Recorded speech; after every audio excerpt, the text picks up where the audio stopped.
Toton TV, tapos ilagay ko sa aking YouTube channel. Tapos ang unang ano niyan, ilalagay nila yung advertise, yung patalastas. Yan.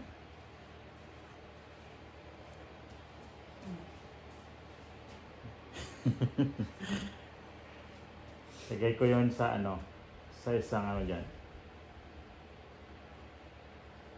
Lalabas yan, pero hindi ako nag-ano niya na ako ang masunod sa patalatas. Sila yan naglalagay. Pero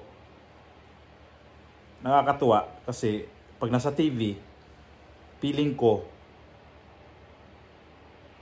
ayan o. Yan yung ano ko. Video ko. So bago ko i-on ang video na yan,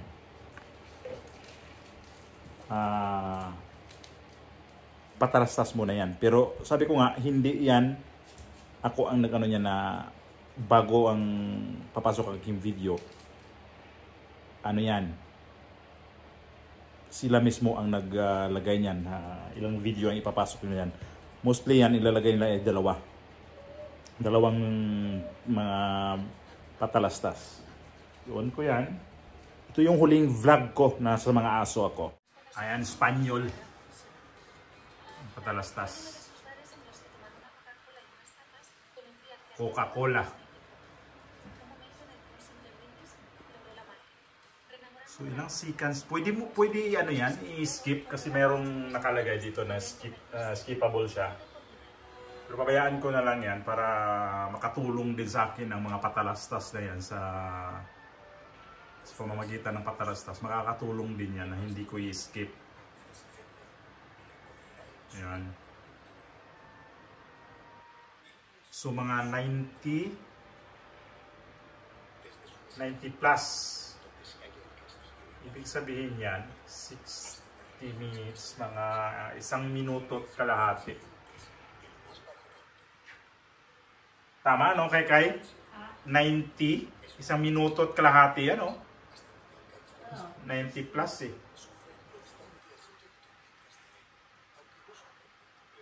So mahaba yung video na pinasok nila.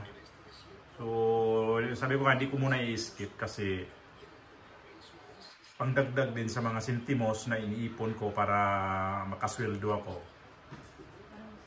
Para makasweldo ko tong bago matapos tong taon na to. Kasi magkano lang naman yung kikitain ko sa bawat video na ina-upload ko, tapos pagka pag sa aking analytics, papasok nila yung magkano kikitain ko. Liliit ha, yung huli kong video na yan, alam nyo kung magkano yung binigay sa akin na revenue yan. 9 centimos ang binigay sa akin yan.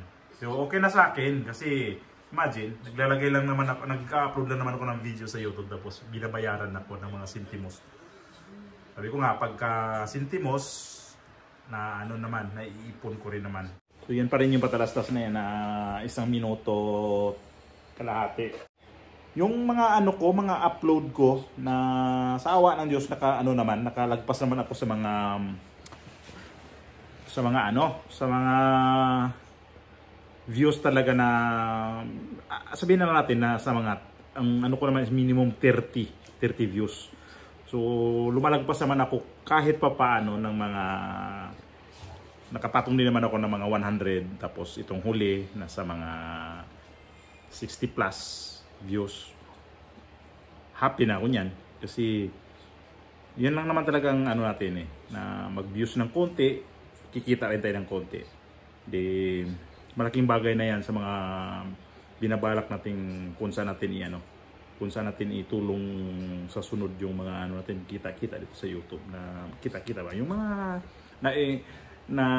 natin nakuha natin ng mga sweldo. Kasi YouTube nagbibigay ng, hindi naman tayo pinahirapan din na nagbibigay sila ng sweldo. Hindi naman sila mahirap na na mga requirements. Ang mga requirements lang yan ay pwede mo namang fill upan doon sa mga sa email nila. So So sa awa ng Diyos, nung nakaraang taon nakakaranggap ako, tapos itong taon na to nakaulit din ako. Tapos meron na akong parating din na mga 30 plus na naiipon ko na sa pamamagitan ng barya-barya dito sa aking YouTube.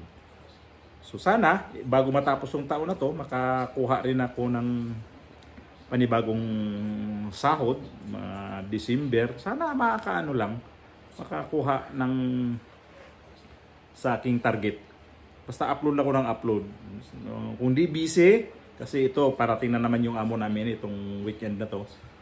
So sikapin ko rin na makakuha talaga ako ng sweldo nitong bago matapos ng taon na to. Kasi ano na ngayon, magsi-September na. At least paano maganda yung pamasko sa atin kasi wala kami ditong bonus, wala kaming 13 month. Kahit paano ito yung kikitain ko nito sa pamagitan nito yung sa Patalastas. Malaking bagay na sa akin yun na makuha ko yung mga tulong-tulong sa mga sa YouTube sa akin. So YouTube, maraming salamat dahil kung hindi dahil sa inyo, hindi ako makakuha ng mga idea. Lalo pa na gagawa natin ng video tapos binabayaran kapag i-upload mo sa YouTube. Kaya nagpasalamat ako sa platform na ginagamit ko ngayon. Usually sa Facebook din ako masyadong gumagamit yan. Hindi naman sa kaya lang bastante na ako doon sa YouTube. Sa TikTok, meron akong TikTok pero di rin ako masyado sa TikTok na. At least andyan lang yan. Kung gusto kong gamitin, nandyan lang naman yan. Kung ano ang paggagamitan ko ng mga i-content ko. Matagal 29 seconds na lang. So ayan na, at patapos na to. Kaya sunod itong Patalastas. Binilvlog ko to kasi natutuwa nga ako dahil pagka naka-on ang TV, papasok yung ko dyan. Papasok yung video ko. Parang nasa TV na rin ako. Ayan, Nintendo pala to. Kanina Coke. Nintendo at saka Coke ang pinasok nilang na Patalastas. So nag-i-intro na. So yun yung ito yung huli kong video na ginawa ko nung nakarang araw. So pang ngalawang araw ko na to ngayon na wala akong upload. So upload na ako kasi di ko lang busy lang si ako. Maraming trabaho kong inatupag kahapon at saka noong kaninang umaga. Yung papunta ako ng mga asuhan yan na madilim pa, alas 5 pasado ng umaga nung isang araw. Ayun yung video na yung last kong upload. So ayun, tuwang-tuwa ako sa nangyari na may mga patalastas sa aking mga video. Hindi naman ako mag-copyright nito kasi aking video to Kung mag-copyright ako rin mismo mag-claim. Video ko to, alangan naman i-claim ko rin yung sarili ko. Para akong nito. Para akong kurento na i-claim ko kasi yan ako nga lang kasi kinikita ko dito ay ulitin ko ay iniipon ko sa yung mga sentimos. So depende kasi sa video, din. Na halimbawa yung video ko na mula umpisa hanggang sa dulo na napanood yun, medyo malaki-laki yung rebate na binibigyan ni YouTube. Inoobserbahan ko yun sa mga analytics. Sabi ko pagka mahaba pala yung pagpanood din sa mga audience, sa mga tao. So medyo malaki yung bigay din ng YouTube. Malaking depende sa minuto na binibigay niya. Na halimbawa napanood talaga ng buo o kaya malagpas sa kalahati, mas medyo malaki-laki na ibabayad. Tawag yan? Depende sa tagal nyo sa inyong pagpapanood sa aking video. So isa pa mahaba sa pagpapanood ng mga video. Tapos sa mga patalastas, isa rin yun sa mga okay ang revenue ng nagbablog.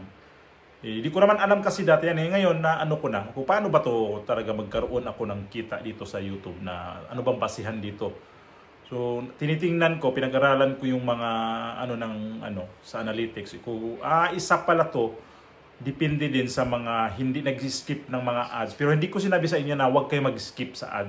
Mayroong mga ad kasi, mga patalastas na sobrang haba, no choice naman talaga na i-skip. Kahit ako, na mga video ko yan, pagkapasukan ng mga 20 minutes, mahigit o mayroon pa ng halos isang oras, ini-skip ko yon.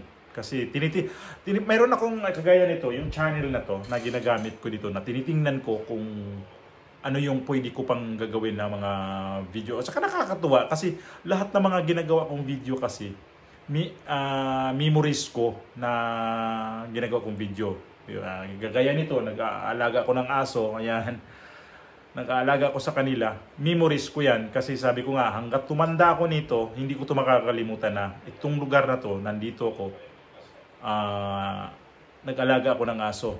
May madaling araw pa kasi kaya di ko masyado makita yan na nagdala. Di ko mawala ng flashlight talaga sa noo ko pagka umaga kasi maaga ako nagsimula sa trabaho dito. Yan, mga alas 5 pasado bago mag alas 6 ng umaga yan, na nandun ako, nag-umpisa ako sa trabaho kasi iniiwasan ko nga yung init.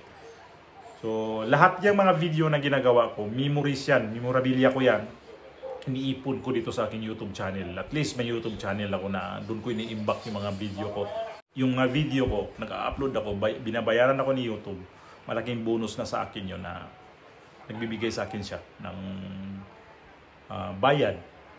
Although, sa ibang mga sa ibang mga app na kagaya ng Facebook at saka sa TikTok, mayroon naman daw nagbibigay niyan pero hindi ko pinupost doon yung mga video ko. Kasi dito na lang kasi naranasan ko na binayaran ako ito tapos pupunta pa ako sa ibang app. Lang ako doon, punta-punta lang ako minsan-minsan tapos nanonood pero mag-upload hindi ko na rin ginagawa kasi nakakapagod din na mag-upload ng upload. At least dito concentrate na lang ako dito sa YouTube kasi mahaba kasi itong matrabaho talaga to dito kasi nag-i-edit. Tapos kagaya na maglalagay pa ako ng ito logo na to. Ito. Nilalagay ko ng logo yan tapos mga edit na hindi naman masyado din na sobrang pangit yung mga yung mga video natin. Makikita yung mga ginagawa natin na hindi naman dapat hindi naman dapat i-upload din. So ako bihira naman kung gumagawa ng mga video na ini-edit ko talaga ng husto. Gaya ngayon, nagsasalita, wala akong masyado pinuputol nito. Yung mga dulo lang at saka umpisa, yung mga kamay ko kung pindot ako sa camera, yun lang yung ginagawa ko niyan. Tapos, yun. Sa labas, tinitingnan ko rin yung, lalo pagka, nasa labas talaga sa mga mall, halimbawa, hindi ko naman tinututok rin yung camera sa mga tao kasi pwede kang may reklamo. Pwede ako mareklamo. So, yan yung mga na tinitingnan ko rin na kung saan ako pwede magputol ng mga sa pag-edit. Kasi sa pag-edit ko talaga trabaho. Kaya pinipili ko na rin yung mga video ko na hindi ako masyadong sa pag-i-edit na mahirapan o kaya mahabang sa mga editing kasi consume talaga sa oras. Tapos pag-upload pa, pag minsan yung pag-upload, minsan nagluluko yung internet. Matagal. May araw na sobrang bagal mayroon ding araw na sobrang bilis. Halimbawa, depende sa video, kung maiksi ang video, mga 20 minutes mahigit. Minsan lang yan, mga 30 minutes lang yan nag-upload na. Lahat na yon na nagawa niya na. Tapos lagyan ko pa ng mga detalye kung mapapansin nyo sa mga description box. Mayroon po doon mga nilalagay ko. Kaya minsan natatagalan ako sa pag-i-edit kasi nilalagay ko yun. Pwede nyo po mapanood yung mga video na nilalagay ko din sa aking in-card, sa yung in-screen. Yung bago matapos ang video, may dalawang video niyan na pwede nyo mapindot ka agad directly. Tama ba? Directly. Tapos mapanood nyo yun. Tapos pagka inopen nyo yung description box, makikita nyo doon pa rin yung mga iba kong video. Kung hindi nyo panood yun, kung interesado kayo manood, kung ano mga laman nun, pwede nyo pong pindutin ka agad-agad para nyo. Pero depende na sa inyo yun. Kaya mayroon akong account na ibang account na hindi ko pinangalan na sa akin para daw, kasi sabi dati nung bago lang ako dito, bawal daw yun na mismo yung video ko panoorin ko dito sa aking main channel. Kaya gumawa ako ng video, ibang channel kagaya nito para doon ko mapanood yung mga video ko. para at least man papaano yung mga video ko na may mga patalastas, hindi ko ini-skip yung mga hindi ko ini-skip yung mga patalastas. At saka makikita, mas maganda talaga ang TV kasi malaki.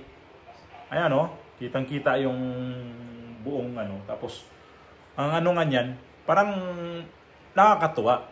Kasi pag napanood ko dito, yan, sa TV na yan, sabi ko, parang artista na rin. Kasi nandyan Tapos pasukan ng patalastas. Parang okay nakakatuwa. Tapos dito, pag halimbawa, nanood ako sa itong channel na to, dadaan yung mga video ko. Nakikita yung mga video ko, mga video. Tapos nahalo na sa ibang mga video na ang malalaking mga channel, mga malalaking views na. Tapos sa akin, nandun, katiting pa lang yung mga views ko na sa mga 10, 20, pinakamarami. Pero natutuwa na rin ako kasi, imagine, pag nag-open ka sa YouTube, matsambahan din sa iba na lumabas sa kanilang feed na dadaan yung YouTube channel ko. Tapos yung siguro iba na search kung paanong ganyan, papasok yung mga video ko. So nakakatuwa kung nasa ito patalastas na naman Ito yung patalastas na to ay Amazon. Sa Amazon naman. Ito naman yung Toyota. Iba-ibang iba-ibang patalastas ang pinasok na nila. Imagine kung wala akong video, yung mga patalastas na yung Amazon, Toyota, tapos yung Nintendo, yung Coca-Cola kanina. Ito naman, Sanix. Nakatatlong video na silang pinasok sa limang video na ang pinasok nila sa aking vlog. Imagine, 5 video. So pag may nanonood na hindi nag-cut ng mga nagkaroon na sila ng mga patalastas. Tapos yung iba dyan nga sobrang iksi, gaya ng mga patalastas na sobrang iksi na nakuha ko rin ng aral. Halimbawa, yung mga ganyan ng mga pagkain ng aso, yung mga ano-ano pa. Nakakuha ko ng aral. Ay maganda patalastas yun pinasok sa sa aking video. Nakakatuwa. Dahil imagine na isa lang tayong ganito tapos pinasukan ng patalastas. Kasi ganito 'yun Hindi si YouTube kasi sigurista rin Hindi nila pasukan ng video mo kung hindi ka nag-views yung mga video. Wise sila Pagka nag-views yung mga video, tsaka nila pasukan ng advertisement. Kasi dati, pag hindi ka nagiging monetize, ibig sabihin ng monetize, pag hindi ka nakaabot ng 1,000 na subscriber, hindi ka nila pasukan ng patalastas. Pero kailan lang, binago nila yung rules nila na kahit hindi ka umabot ng 1,000 subscriber, once na yung video mo ay napanood na maraming views, pasukan nila ng patalastas. Pero ang patalastas na yon, wala kang kikitain nun ni 1 centimos. Hindi mapupunta sa iyo ang bayad dahil sa kanila lang yon. Kasi ang limit lang talaga nila is 1,000 subscriber. Pag narating mo na yung 1,000 subscriber, yung mga patalastas na yun, hindi mo na makuha pa yun. Kailangan mag-ipon ka muna kagaya ng ginagawa ko ngayon. Ipunin mo muna yung mga patalastas, yung mga video mo na magkano ibabayad, ipunin mo na yun bago ibayad ni YouTube. Halimbawa, di ko lang alam sa Pilipinas kung magkano ang limit. Ang limit dito sa Spain ay 70 euro. Pag na-hit mo yung 70 euro, ibibigay nila yon, pasok nila sa bangko. So pagka yon, makuha mo na, magiging sweldo mo na talaga siya. Hindi yung hindi mo yung ibigay lang ni YouTube na hindi mo paghirapan. Paghirapan mo talaga. Kaya dito sa akin, hirap naman talaga pag gumawa ka ng mga video kasi ganyan mag-edit. Sa edit talaga ako na sumabit ng mahabang oras. Tapos itong video na to, balikan ko to, ito yung pinaka lalo ko sa sa mga aso, doon ako sa mga aso. Napaka memorabilia sa akin dahil yung mga aso na yan halos dati nung lang kami dito ay taon-taon ako nandun pag nung naputo lang to siguro nung bago mag-pandemic na natigil yun. naulit lang itong taon na to. Doon na naman ko pinasa. Wala naman akong problema basta sa trabaho na gusto ko rin naman talaga rin doon. Although masangsang ang amoy kasi mga aso yun. Pero kailangan magtiis kasi yan ang trabaho ang binigay sa akin. Di naman ako pwede magreklamo dahil alam nyo naman, pagka namasukan tayo sa ibang lugar, ito sa ibang bansa, ano naman, kailangan talaga gawin natin hanggat kaya natin trabahoin. Maraming trabaho na ibibigay sa atin na parang sobra-sobra sa trabaho pero kailangan talaga natin gawin.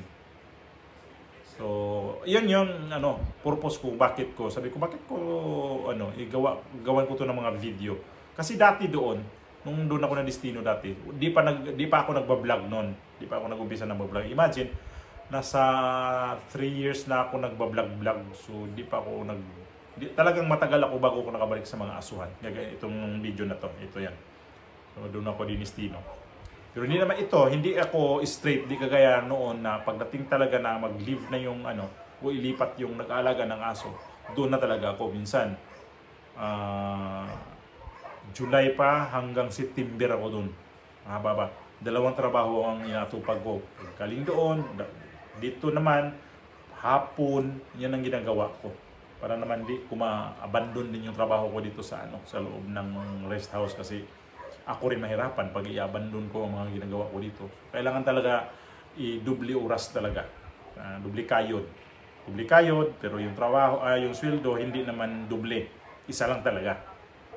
So wala namang sa akin yun na magkaroon ako ng magreklamo nga. So ito na, yung pag-vlog ko, ayan ay okay to mas pala to.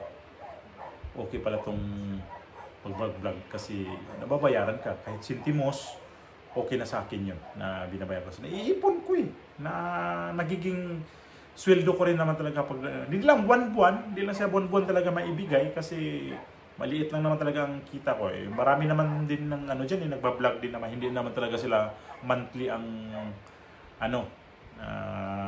nagbigay ng sweldo. Siguro yung mga milyon-milyon na subscriber, pwede na monthly sila nagsusweldo sa YouTube. Pero kagaya ng mga maliit lang na channel lang, nag-subscribe ka lang ng mga 20,000 tapos hindi ka rin masyado nag-upload. Kasi ang iba na ngayon ang kasi talaga sa YouTube kasi hindi na masyado yung hindi na kagaya nung pandemic na grabe talaga nag-boom talaga sila doon. Ngayon kasi may maraming kalaban kalaban ng TikTok, sa Facebook. Ang dami ng kalaban nila. So dati kasi sulong-sulo nila yung platform na kung saan mag-upload ng video. Ngayon, bakit? Ngayon kasi, ang dami na nga na nahati-hati yung mga tao doon kung saan pwede manood. Pero ako, consistent ako dito sa YouTube kasi dito ako binayaran sa Facebook kasi hindi ko naman naranasan na bayaran ako. Si Facebook na kailangan ko daw pursige ko yung video doon, pag-upload, pero di na kasi wala rin naman akong doon. Hindi ako masyadong nag-focus doon sa Facebook talaga. Diyan na lang yan, sa inyo na yan. Dito na ako sa YouTube talaga kasi naranasan ko dito na bayaran ako 2 beses. So dito na ako. Wala naman akong dito, reklamo. So ayan yung mga dahilan kung bakit ako nag-upload ng mga video. Natawa ako sa mga aso kasi distract ako. Ayan. So yung time na yan talaga, maaga ako natapos yun, mga alas 8 pasado yata yun. Tapos na ako dyan. Ganun, mahirap din doon kasi maglagay ka ng gatas. Hindi mo lahat mai-video lahat yung mga ginagawa doon kasi ako lang mag-isa rin kasi doon. Malayo yan mga 1 kilometer mahigit. Doon banda yan. Basta doon sa lugar dyan. Kaya di ko mai-vlog yung lahat ng mga ginagawa ko doon, yung pagtimpla ng gatas, pagbigay ng mga gatas, pagbigay ng mga pagkain ng yung mga feeds. Ang dami. Tapos yung mga nanay ng tuta kailangan bigyan mo rin ng mga feeds. Tapos yung mga, ang daming gagawin eh. Tapos titingin ka pa ng inuman nila, mamaya may walang tubig, kailangan mo ayusin, maubusan ng tubig. Ang daming titingnan doon. Hindi lang talaga yung magtrabaho ka doon, magdinis, magbigay ng pagkain, magbigay ng gatas, hindi eh. So, ayan yung itong araw na to na naibahagi sa inyo kung bakit ako nagpursige talaga dito sa aking mga sinti-sintimos lang muna nakita, kasi kailangan ko talaga to na maipon. May tinatarget ako itong taon na to, sana makakuha ako ulit ng pangatlong sahod. At least naman araw-araw nagbago-bago naman yung yung kikitain ko sa YouTube, na mayroon na ako ditong ngayon mga 30 plus euro. So kunti na lang, kalahati na halos yung na nakukuha sa mga patalastas na o kaya sa aking mga video. Itong huli nga 9 centimos ang kinita ko nito. So paano ko magreklamo sa 9 centimos? Sino magbigay sa akin ng 9 centimos dito, na kahit dito wala? Si YouTube lang ang bibigay sa akin ng 9 centimos itong video na to. Maraming salamat sa iyo, YouTube, kasi binigyan mo ko ng 9 centimos. Wala nagbibigay sa iyo. Wala nagbibigay sa atin ng centimos araw-araw. Hindi nagbibigay ang mga tao dito centimos araw-araw na euro. Walang nagbibigay. Si YouTube lang. Kaya hindi ko sipagan ko to na mag-upload, kasi binibigyan ako ng centimos araw-araw. Naiipon ko. Tapos naibigay ko sa iba. Wala akong problema. Magbababay na siya. Si Edgar. Magbababay na rin siya kasi na siya. Ako naman, siguro, tiro na lang din ako. Na-enjoy ba kayo? Naintindihan nyo ba kung bakit ako nag-upload dito? Maraming salamat. Bye-bye.